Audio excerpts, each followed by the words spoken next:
بہرحال آج کے دور میں شیعت کو لینا، شیعت پر گامزن رہنا بہت آسان ہو گیا ہے میرے عزیزوں، اور وہ بھی علماء کی کاوشوں کے نتیجے میں۔ ہم نے کوئی سہمت نہیں کی ہے۔ آپ بتائیے ہم میں سے کتنے لوگوں نے کتنی کتابیں پڑھی ہیں؟ علماء کی زندگیوں کا مطالعہ کیجیے، شہید اول، شہید ثانی، شہید ثالث، شہید رابع، اور نہ جانے کتنے علماء کرام جنہوں نے قربانیاں دی ہیں تشیع کی حفاظت کے لیے۔ مگر نہ ایسا دور گزرا ہے جس دور میں بچوں کے نام کے انتخاب میں بھی والدین کو احتیاط سے کام لینا پڑتا ہے۔ آج وہ دور نہیں رہا، اس لیے آپ کو بہت سارے اہل سنت سادات نظر آئیں گے۔ اس دور کے تقاضے کے تحت انہوں نے اپنے آپ کو سنی بنایا، اور پھر وہ سلسلہ یوں ہی آگے بڑھتا رہا، دور ختم ہو گیا، لیکن وہ اہل سنت کے فرقوں میں آج بھی شامل ہیں، پھر دوبارہ وہ شیعت کی طرف نہیں آ سکے ہیں۔ اب میں آپ کے سامنے عرض کروں، دوسرا جو نام آتا ہے وہ ہے شرطۃ الخمیس۔ دیکھیں کسی بھی لشکر کے 5 اجزاء، 5 حصے ہوتے ہیں: مقدمہ، میمنہ، میسرہ، قلب لشکر اور ذخیرہ۔ شرطۃ الخمیس اصحاب امیر المؤمنین میں کنہیں کہا جاتا ہے؟ کہ جنہوں نے امیر المؤمنین سے یہ ضمانت لی، مولا آپ ضامن بنیے کہ جنت کی ضمانت آپ لے رہے ہیں، باقی جان دینا ہمارا کام ہے، ہم جان کی بازی لگا کر کے آپ کی جان کی حفاظت کریں گے، آپ کو آج نہیں آنے دیں گے۔ اسی لیے ملتا ہے روایات میں امیر المؤمنین نے فرمایا انت و ابوک من شرطۃ الخمیس، تمہارے باپ شرطۃ الخمیس میں شامل ہیں۔ یہ 2 لفظیں ہیں جو ہمیں اپنے ذہنوں میں رکھنا چاہیے۔ جب کبھی بات اصحاب کی ہوگی تو ارکان اربعہ کا نام آئے گا اور شرطۃ الخمیس کا نام آئے گا۔ اب ایسے دور میں بعض افراد یہ کہتے ہیں، مولانا دیکھیے مولا کائنات چونکہ موجود تھے لہذا سلمان بننا بہت آسان تھا، ابو ذر بننا آسان تھا، مقداد اور عمر بننا آسان تھا۔ آج چونکہ ہمارا امام ہماری نظروں کے سامنے نہیں ہے، لہذا ہمارے لیے دشوار منزل ہے کہ ہم اپنے آپ کو سلمان بنا سکیں، ابو ذر، مقداد، عمر، عمار جیسا بنا سکیں۔ یاد رکھیے گا میرے عزیزو، امام کا ہونا نہ ہونا یہاں پر معنی نہیں رکھتا ہے۔ اگر امام کا ہونا معنی رکھتا تو ہر کوئی سلمان ہوتا، کوئی ابن ملجم نظر نہ آتا۔ دور امیر المؤمنین نے دیکھا ہے ابن ملجم جیسے شقی ترین انسان کو، جو مولا کائنات کی موجودگی میں شقی ترین انسان ہوئے زمین کا تھا۔ ہاں اس کے برخلاف ہم نے دیکھا ہے دور غیبت میں ایسے علماء کو جنہوں نے اپنے آپ کو اس منزل تک پہنچایا کہ خود امام اور نبی ان کے اوپر رشک کرتے ہوئے۔ پیش کروں آپ کے سامنے 2 نمونے۔ ایک نمونہ وہ ہے جو جناب شیخ بہائی نے اپنی کشکول میں لکھا ہے، توجہ کیجیے گا۔ اس دور غیبت کبریٰ میں ہماری اور آپ کی سب سے بڑی ذمہ داری ہے کہ ہم علماء سے قریب، اور پھر میں عرض کروں گا عالم سے مراد یہ 8-10 میٹر کا امامہ سر پر رکھنے والا نہیں، ٹوپی شیروانی پہننے والا نہیں۔ بس اوقات ہمارے نوجوانوں کے ذہنوں میں آتا ہے جن کے سر پر امامہ ہے ان کا علم زیادہ ہے، نہیں ایسا ہرگز نہیں، معیار کے لباس نہیں۔ جناب شیخ بہائی نے لکھا ہے کہ میں نے عالم رؤیا میں حالت خواب میں نبی اکرم اور جناب موسیٰ کلیم خدا کو دیکھا۔ موسیٰ کلیم اللہ پیغمبر اکرم سے فرماتے ہیں، اے اللہ کے رسول، یہ جو آپ نے فرمایا ہے کہ آپ کی امت کے علماء بنی اسرائیل کے انبیاء جیسے ہیں، کوئی دلیل؟ پیغمبر اکرم شیخ بہائی کی طرف اشارہ کرتے ہیں، ان سے پوچھ لو۔ اس موقع پر جناب موسیٰ نے پوچھا ہے شیخ بہائی سے تمہارا نام کیا ہے؟ جناب شیخ بہائی کہتے ہیں میرا نام فلاں ہے، میرے باپ کا نام فلاں ہے، میرے دادا کا نام فلاں ہے، اور آباء و اجداد کا ایک طویل سلسلہ بیان کرتے ہیں۔ پیغمبر اکرم سے موسیٰ کہتے ہیں کوئی خاص کوالٹی تو ان کے اندر نہیں ہے، میں نے فقط نام پوچھا تھا، لیکن بتانے والے نے اپنے آباء و اجداد کا طویل سلسلہ بیان کر دیا۔ لکھا ہے جناب شیخ بہائی نے اس موقع پر بھی پیغمبر نے کہا اے موسیٰ کلیم خدا، اگر اس سلسلے میں بھی کوئی سوال کرنا ہے تو مجھ سے مت پوچھو بلکہ شیخ بہائی سے پوچھو۔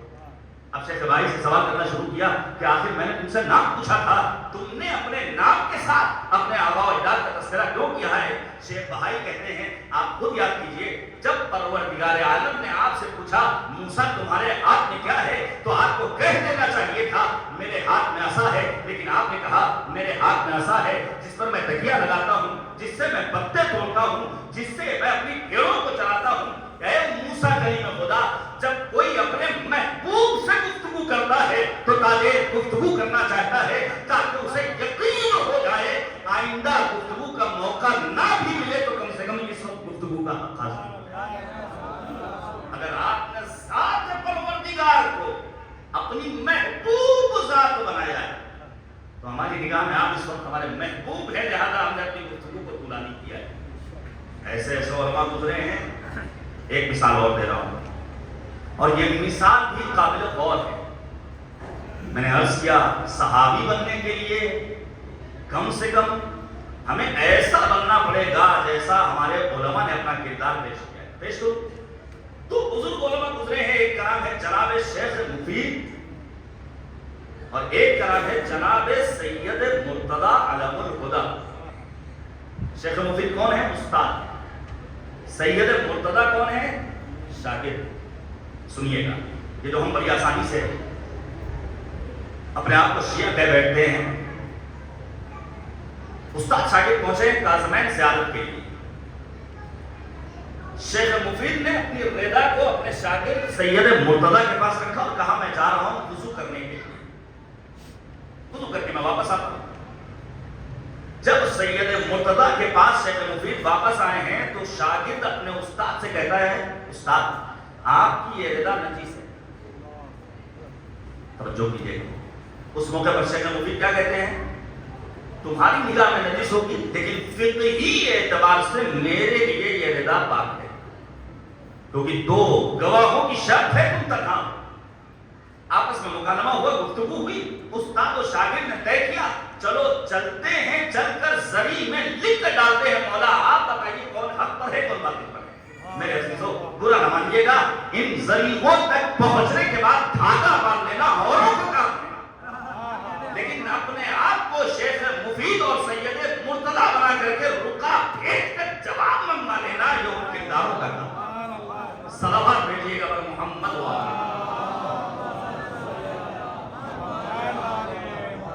لکھا مولا آپ مدد کیجیے۔ جواب سنیں گے کیا جواب آیا ہے؟ ہم اور آپ جانتے ہیں، مانتے ہیں، ہمارا عقیدہ ہے امام زندہ ہے۔ اگر زندہ نہ ہوتے تو ہم امام کو سلام کیوں کرتے؟ ہم بارگاہوں میں جانے کے بعد امام سے رابطہ کیوں برقرار کرتے؟ جواب آیا کہ شیخ مفید تم صحیح کہہ رہے ہو، فقہی اعتبار سے تمہارے لیے رضا پاک ضرور ہے، لیکن الحق مع ولدی، حق میرے بیٹے سید مرتضی کے ساتھ۔ ہمیں اور آپ کو اپنے کردار کو کم از کم اتنا بلند و بالا بنانا ہوگا۔ ہمیں آپ کے سامنے پیش کروں تاکہ امیر المؤمنین کی فضیلتوں کا اقرار کر سکیے، اور یہ اشعار بھی ایک اہل سنت شاعر کے کیا خوب کہا ہے کہ خدا کے شعر اے مولائے کائنات علی، شرف کا گوہر یکتا تیری حیات علی، محیط کون و مکان تیرا جلوہ ہستی، تیری چمک سے بھرا ظرف جہاد علی، پڑے ہیں فکر و نظر کے کلیم سیرت میں، ہیں دور علم پہ تیری تجلیات علی، تو لاجواب ہے جس رخ سے بھی تجھے دیکھا کہ خزینہ عظمت ہے تیری ذات علی، نگاہ کون و مکان میں نہیں بدل تیرا، ہے بے مثال تیرا جوہر صفات علی، خدا کے فعل سے تجھ کو ملی ہے وہ قدرت، زمانہ ہے تیرے زیر تصرفات علی، خدا کے فعل سے۔ اور پھر کہتے ہیں کہ اشارہ کر دو تو نظم جہاں سور جائے، نظر کرو تو بدل دو مقدرات علی، حدود بزم جہاں تیرے سامنے کوتا، وسیع تر تیری چشم مشاہدات علی، اور تیرے بغیر ترقی کا ہر سفر ناقص، تیرے بغیر ترقی کا ہر سفر ناقص، کہ تیرا عشق ہے مہر کمال کمالیات علی، تیرا وجود ہے دروازہ علوم رسول، بسا ہے تجھ میں بیان مکاشفات علی، ہے وہ ذرے خاکی حریف ماہ و نجوم. توجہ کیجئے گا، یہاں سے میں جانا چاہتا ہوں صحابی پیغمبر تک. ہے وہ ذرے خاکی حریف ماہ و نجوم، پڑی ہے جن پہ تیری چشم التفات علی. اے علی مرتضیٰ، جس کو آپ کی نگاہ کرم نے دیکھ لیا، وہ ماہ و انجم سے اپنا مقابلہ کرنے کے لیے تیار. جن ہستیوں پر امیر المؤمنین کی نظر خاص رہی، ان میں ایک نام ہے جناب ابو ذر غفاری. میں تذکرہ کرنا چاہتا ہوں جناب ابو ذر کا، توجہ کیجئے گا. جناب ابو ذر، میں نے بہت پہلے ایک آرٹیکل لکھا تھا، ایک جو ہے حق کا اعلان عشق. کیا ہے ذات؟ نام کیا ہے؟ جندب ابن جنادہ. آپ کون ہیں؟ جناب جنادہ. ماں کون ہے؟ جن کا نام ہے رملہ ابن تیاب. ظاہر ہے مکتب تشیع کے ارکان اربعہ میں ایک شمار ہوتے ہیں جناب ابو ذر غفاری. نام کیا ہے؟ جندب ابن جنادہ. ماں کون ہے؟ رملہ. اور انہوں نے چونکہ خلیفہ وقت کے سامنے اعتراض آمیز لہجے میں گفتگو کی ہے، خلیفہ دوم کے دور میں، خلیفہ سوم کے دور میں بیان کروں گا، لہذا انہیں اس دور کے حکمران جماعت نے کبھی اچھی نگاہ سے نہیں دیکھا. میرا یہی تو سوال ہے تمام امت مسلمہ سے، اگر اصحاب کا تذکرہ ہوگا تو لاؤ صحابی جلیل القدر جناب ابو ذر غفاری جیسا، اور لاؤ ان کا تذکرہ کیوں نہیں کرتے ہو جن کے بارے میں خود حدیث موجود ہے، پیغمبر اکرم کی، امیر المؤمنین کی، خود تمہاری اپنی کتابوں میں تذکرے موجود ہیں. نبی آدم فرماتے ہیں کہ خدا بند عالم نے مجھے 4 لوگوں کی محبت کا حکم دیا ہے.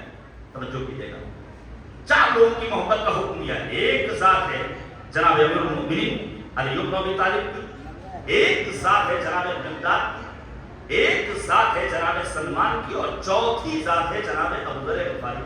اور پروردگار نے یہ اعلان کیا ہے، اے محمد تم ان سے محبت کرو اور میں ان 4 سے محبت کرنے والا ہوں.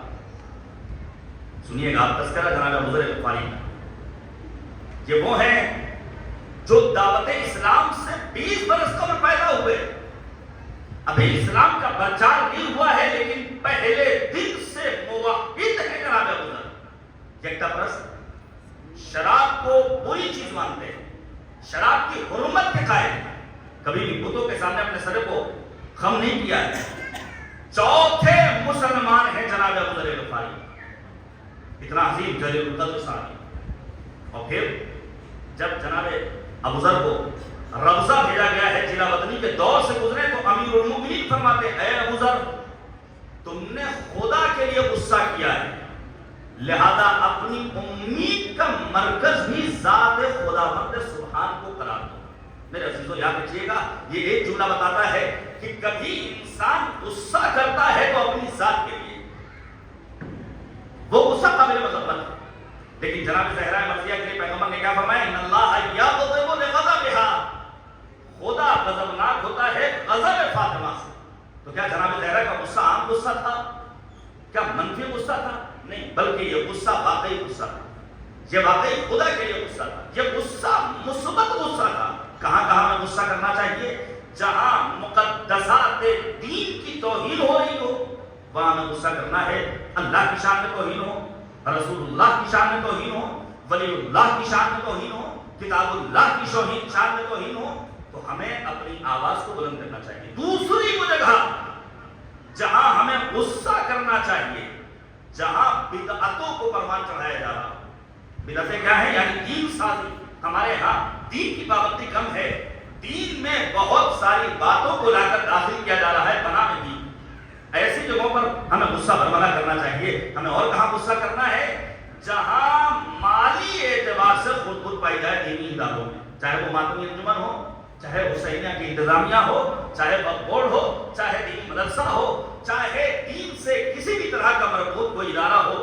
اگر مالی اعتبار سے مشکل ہے تو وہاں اپنے غصے کا اظہار کرنا چاہیے. عزیزان گرامی، مولا فرماتے ہیں اے ابو ذر تم نے غصہ کیا ہے خدا کے لیے، لہذا ان دنیا والوں کو اپنا مرکز امید قرار مت دو، بلکہ اپنی امید دین کا مرکز قرار دو ذات باری تعالیٰ ذات خداوند سبحان. جناب ابوذر کی اہم ترین صفت کیا ہے؟ آپ توجہ کیجیے گا.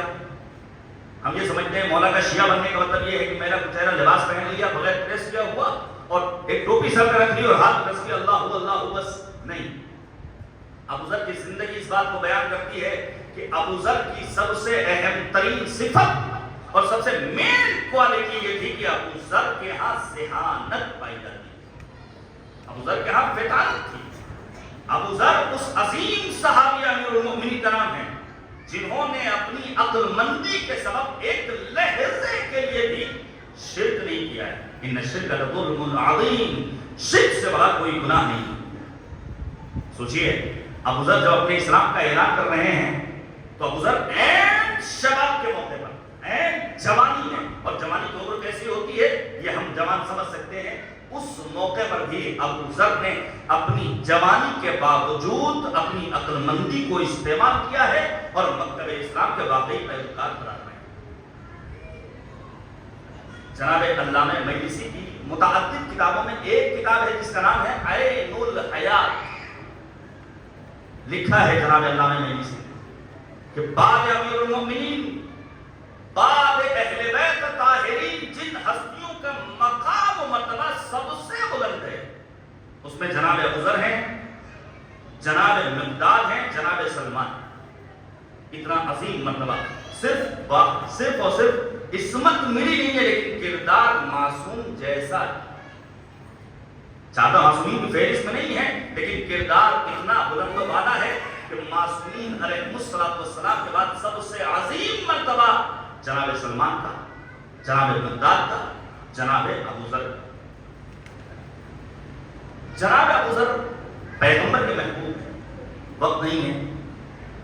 پیغمبر اعظم نے ابوذر کو وصیت کی اور وہ وصیت شاید ایک دو پارے کے برابر, بڑی تفصیلی وصیت. اور اس وصیت میں پیغمبر خاتم نے جناب ابوذر کو ابوذر کہہ کے 150 مرتبہ اپنا مخاطب بنایا ہے.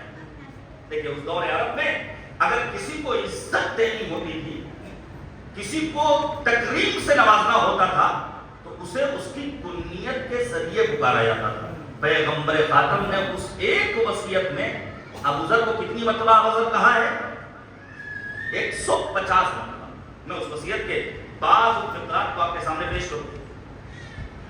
شیخ صدوق نے اس وصیت کو نقل کیا ہے. اوصانی رسول اللہ بے سب, اللہ کے رسول نے مجھے 7 وصیتیں کی ہیں. یہ ابوذر کہہ رہے ہیں. اوصانی الی ان انظر الی من هو دونی ولا انظر الی من هو فوقی. پیغمبر نے وصیت کی ہے کہ ہمیشہ اپنے سے ماتحت والوں کو دیکھنا, مافوق والوں کو مت دیکھنا. ہمارے یہاں سوال میں مشکلات کو پیش آتی ہیں. جوان ازدواجی زندگی میں بسا اوقات ناکام کیوں نظر آتے ہیں؟ شادی کے بعد دولہا اور دلہن آپس میں لڑائیوں کا شکار کیوں ہو جاتے ہیں؟ معاملہ کورٹ کچہری کھانے کوتوالی تک کیوں پہنچ جاتا ہے؟ اس کی ایک وجہ یہ ہوتی ہے کہ خاتون خانہ اپنے شوہر کی انکم کو نہیں دیکھتی. بس یہ دیکھتی ہے پڑوس میں فلاں کے ہاں ہر کمرے میں اے سی لگا ہوا ہے جبکہ ہمارے ہاں کسی ایک کمرے میں اے سی نہیں لگا ہے.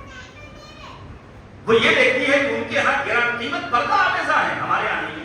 ان کی بیڈ شیٹ ایسی ہے, ہمارے پاس نہیں ہے. ان کا ٹائم روم ایسا ہے, ہمارے پاس نہیں ہے. پیغمبر نے ابوذر کو وصیت کی ہے, اے ابوذر ہمیشہ مادی چیزوں میں اپنے سے نیچے والوں کو دیکھنا, اپنے سے مافوق والوں کو مت دیکھنا. میرے سے تو یہ سمجھنا چاہیے.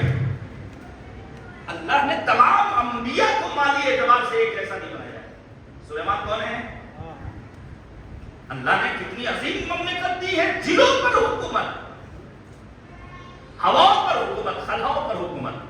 آج کی رات آنے والی شب قدر میں جن سوروں کا پڑھنا مستحب ہے ان سوروں میں ایک سورہ کون سا ہے؟ سورہ مبارک ہے عنکبوت.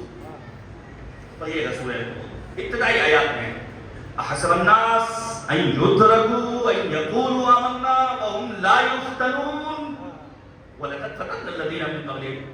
کیا لوگوں نے گمان کر رکھا ہے ہم نے آزمائے کہ نہیں؟ ہم نے تم سے پہلے والوں کو بھی آزمایا، ہم خوب جانتے ہیں سچا کون ہے جھوٹا کون ہے۔ سلیمان اتنا عظیم جلیل القدر پیغمبر، کیسا امتحان دیا اللہ نے؟ اور ہم کہتا ہے وَلَقَدْ فَتَنَّا سُلَيْمَانَ وَأَلْقَيْنَا عَلَىٰ كُرْسِيِّهِ جَسَدًا۔ سلیمان اتنی عظیم مملکت کی باغ ڈور اپنے ہاتھوں میں رکھنے والے کیا کرتے ہیں؟ جناب سلیمان مختلف شادیاں کرتے ہیں تاکہ زیادہ شادیاں کریں گے تو بچے زیادہ ہوں گے، کوئی یہاں سنبھالے گا کوئی وہاں سنبھالے گا۔ اللہ نے کہا ہم نے سلیمان کا امتحان لیا، اولاد کے نام پر ایک بیٹا دیا، وہ بھی ناقص الخلقہ اے ابن محمد۔ تو سلیمان مقتدر پیغمبر ہے، لیکن جناب سلیمان اگر دولت مند ہیں تو اس کے مقابل میں جناب ایوب کون ہے جو مالی اعتبار سے تندرستی کا شکار ہے۔ سماج اگر فقط ان دو انبیاء کی زندگیوں کو مد نظر رکھے تو اسے سمجھ میں آ جائے گا کہ مالی اعتبار سے سماج کے تمام افراد برابر نہیں ہو سکتے ہیں، کوئی مالدار ہوگا، کوئی مالی اعتبار سے تندرستی کا شکار ہوگا۔ پہلی وصیت کیا ہے؟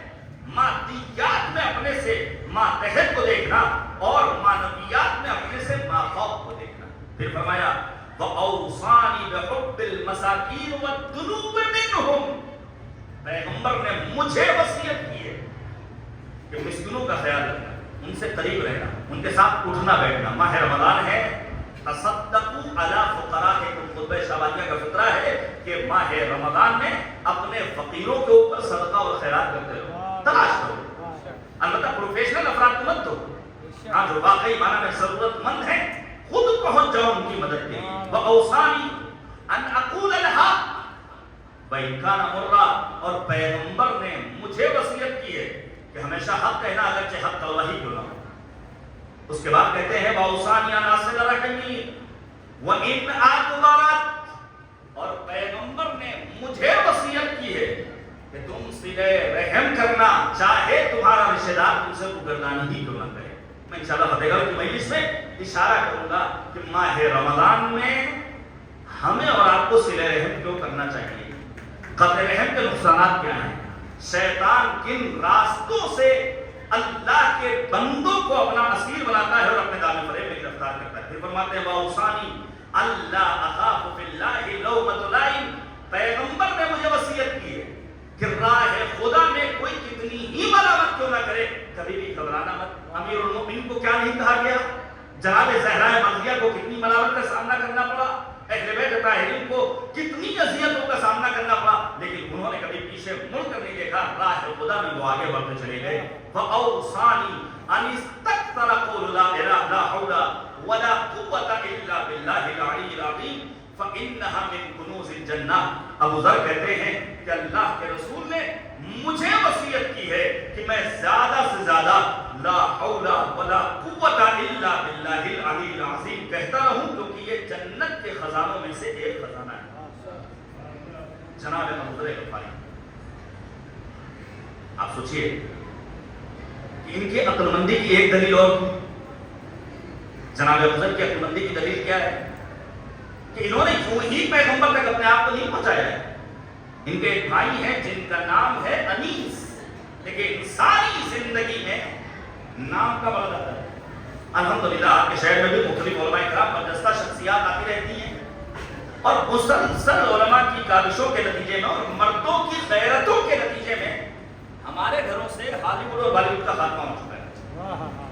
یہ تو طے ہے، فلمیں آپ لوگ نہیں دیکھتے۔ بہت بدبخت ہوگا وہ انسان جو مثلا مووی جا کر دیکھتا ہوگا کسی تھیٹر میں اپنے گھر میں، واقعی میں کوئی بہت گیا گزرا ہوگا، لیکن جہاں بالی ووڈ اور ہالی ووڈ کا خاتمہ ہوا وہیں ہمارے گھروں میں ایک بلا آ گئی سیریل کے نام پر۔ شرعی اعتبار سے معاملہ آتا ہے کہ اپنا مطلب سے پوچھے دیکھنا صحیح ہے نہیں صحیح ہے، لیکن ان سیریلز کا جو ایک نقصان ہمیں نظر آ رہا ہے وہ کیا ہے کہ ہمارے ہاں جب بچہ پیدا ہوتا ہے تو ہم نام کے انتخاب کے سلسلے میں اہل بیت کے نام کا انتخاب نہیں کرتے، بلکہ سیریل میں کام کرنے والے ایکٹرز یا ایکٹریس کے نام پر نام رکھتے ہیں۔ روایت پیش کروں، نام کا کتنا دخل ہے؟ روایت کہتی ہے پیغمبر اعظم جب کسی کو دیکھتے تھے کہ اس کا نام برا ہے تو نبی اس کا نام بدل کر اچھا نام رکھتے تھے۔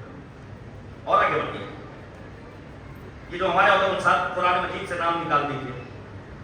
میں نے اتنی زندگی اپنی گزار دی مدرسے کی چار دیواری میں، یہاں سے لے کر خون تک کوئی ایسا سبجیکٹ مجھے نہیں پڑھایا گیا ہو سکتا ہے ہوتا ہو بھائی.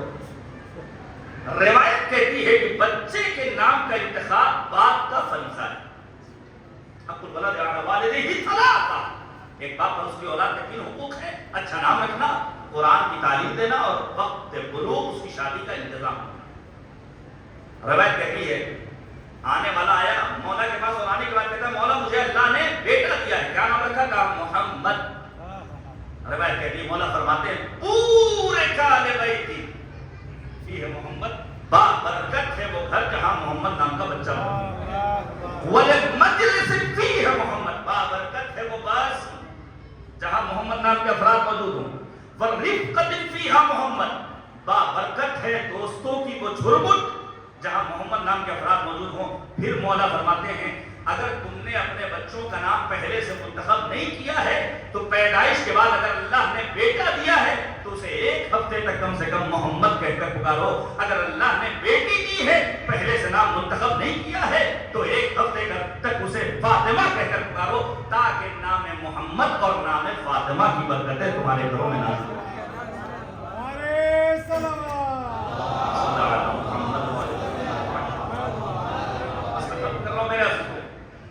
نام کی بڑی اہمیت ہے. جناب ابو ذر غفاری نے اپنے بھائی جناب انیس کو بھیجا جاؤ مکے اور جانے کے بعد ذرا دیکھو یہ جو اپنی رسالت کا اعلان کر رہا ہے یہ ہے کون. پوری رپورٹ بنا کر لے کر آؤ. انیس جاتے ہیں اور جانے کے بعد واپس آتے ہیں. آنے کے بعد ابو ذر کے سامنے ایک بات کو پیش کرتے ہیں بعنوان گزارش اور رپورٹ کہ ہم نے ایسا پایا، ہم نے یہ کرتے ہوئے دیکھا، ان کے اندر یہ ہم نے صفات دیکھے. اب جناب ابو ذر اپنے آپ کو نبی تک پہنچاتے ہیں. میرے عزیزو جملے کی قدر کیجیے گا. لیکن روایت کہتی ہے ابھی پہنچے ہی تھے کہ دوسرے ہی دن ابو ذر غفاری کی ملاقات ہو جاتی ہے امیر المومنین، امیر کائنات، یعصوب الدین، سید العارفین حضرت علی بن ابی طالب علیہ السلام. امیر المومنین کے ہمراہ جناب ابو ذر کہاں پہنچے ہیں؟ پیغمبر اکرم تک. مجھے جملہ کہنے دیجیے. عالم اسلام فقط ایک جملے کو سمجھ لے تو مسئلہ حل ہو جائے کہ اگر نبی تک پہنچنا ہے تو کبھی بھی براہ راست پہنچنے کی کوشش مت کرنا. علی کی انگلی تھام لینا، علی سے ہوتے ہوئے اپنے آپ کو نبی تک پہنچا دینا. صلوات دیجیے گا محمد وآلہ. بس میں نے ختم کر دیا. جو بچی ہوئی باتیں ہیں کل اس کو کنٹینیو کروں گا اور پھر ایک اور عظیم جلیل القدر صحابی کا تذکرہ کروں گا. جناب ابو ذر غفاری اتنی عظیم شخصیت. پیغمبر فرماتے ہیں روئے زمین پر زمین نے ابو ذر سے زیادہ سچے انسان کا وزن نہیں اٹھایا اور آسمان نے ابو ذر سے زیادہ سچے انسان پر سایہ نہیں. ابو ذر صدیق عادل الامہ، اس امت کے صدیق کا نام ہے ابو ذر غفاری. ہمارا سلام پہنچے. صحابی امیر المؤمنین ارکان اربعہ میں سے ایک ذات جناب ابو ذر غفاری. لیکن زندگی واقعی مظلومیت کی زندگی ہے. عشق اور یہیں سے ربط مسائل. دیکھیے ایک گزارش کروں گا، کوشش کیجئے کہ ان ایام میں لباس آپ کا مشکی ہو سیاہ، تاکہ لوگوں کو پتہ تو چلے کائنات کے امیر کا غم منا رہے ہیں. یہ غم صرف حسن و حسین کا غم نہیں ہے، یہ غم فقط زینب و ام کلثوم کا غم نہیں ہے. ہمیں اور آپ کو ان دنوں میں ایسا غم منانا ہے، ایسا محسوس ہو گویا ہمارا حقیقی باپ ہمیں چھوڑ کر اس دنیا سے جا رہا ہے. باقی منانا کی لیا کرنا ہے. وقت کے امام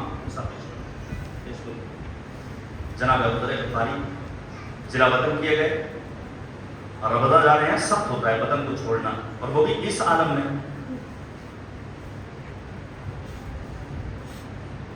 جب جناب ابو ذر جا رہے ہیں تو امیر المؤمنین امام حسن، امام حسین ابو ذر کو چھوڑنے کے لیے آگے بڑھے ہیں. اور پھر لکھا ہے علماء نے ابو ذر کی رخصتی کے وقت امام حسن نے خطبہ دیا ہے.